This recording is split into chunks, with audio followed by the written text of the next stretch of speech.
वादी द्वारा प्रस्तुत विवरण के अनुसार संपूर्ण विवाद का मूल आधार यह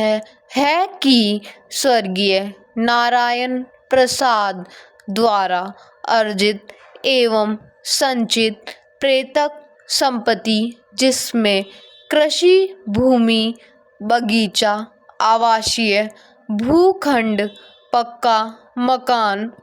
कुआं तथा उससे संबंधित जल उपयोग अधिकार सम्मिलित है, उनकी मृत्यु उपरांत प्राकृतिक रूप से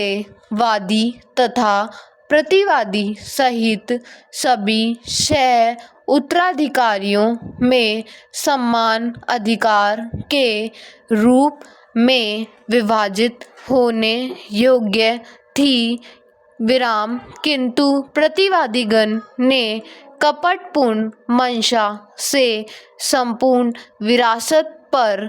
स्वयं को एकमात्र स्वामी दर्शाते हुए अवैध ढंग से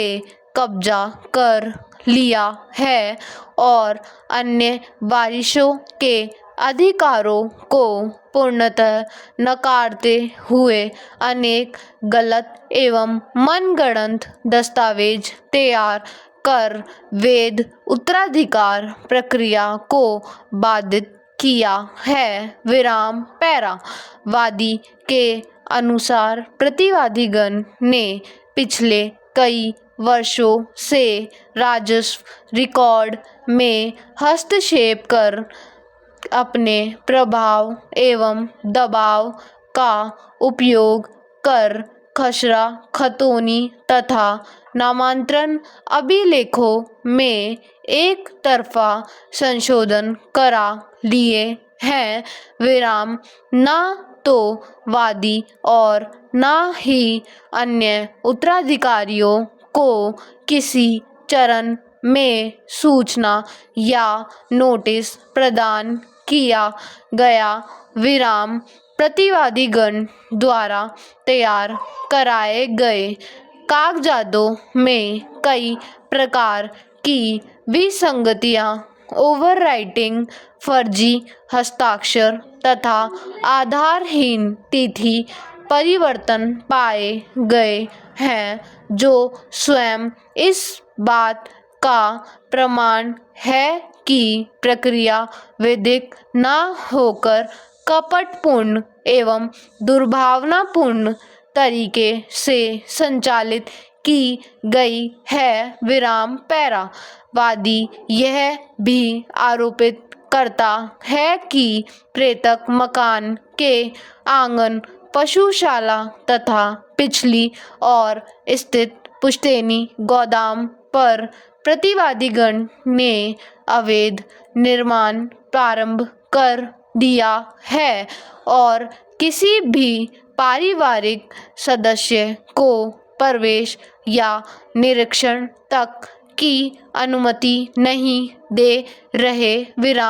वादी द्वारा स्थानीय प्रशासन से कई बार शिकायत करने के बावजूद प्रतिवादीगण के प्रभाव के चलते कोई भी प्रभावी कार्रवाई नहीं की गई। कई बार पंचायत स्तर पर विवाद सुलझाने के प्रयास भी निष्फल रहे, क्योंकि प्रतिवादीगण लगातार आक्रामक रवैया अपनाते रहे और किसी भी प्रकार के न्यायोचित समाधान से इनकार करते रहे। पैरा वादी इस तथ्य पर भी बल देता है कि स्वर्गीय नारायण प्रसाद ने कभी भी किसी प्रकार की वसीयत तैयार नहीं की थी, अतः सभी संपत्ति भारतीय उत्तराधिकार कानून के अनुसार अविभाजित प्रेतक संपत्ति के रूप में मानी जाएगी। विराम प्रतिवादीगण का यह दावा कि उक्त संपत्ति उनके व्यक्तिगत श्रम एवं आर्थिक निवेश से विकसित हुई है न केवल असत्य है बल्कि विवाद को मनमाने ढंग से तुल देने हेतु गढ़ी गई कहानी मात्र है। विराम पैरा वादी ने न्यायालय से प्रार्थना की है कि विवादित संपत्ति का विस्तृत सर्वनापजोक तथा सीमांकन करवाकर यथार्थ स्थिति स्थापित की जाए। राजस्व रिकॉर्ड में किए गए सभी अवैध संसाधनों को निरस्त किया जाए और प्रतिवादीगण को किसी भी प्रकार के कब्जा परिवर्तन निर्माण कार्य या संपत्ति नष्ट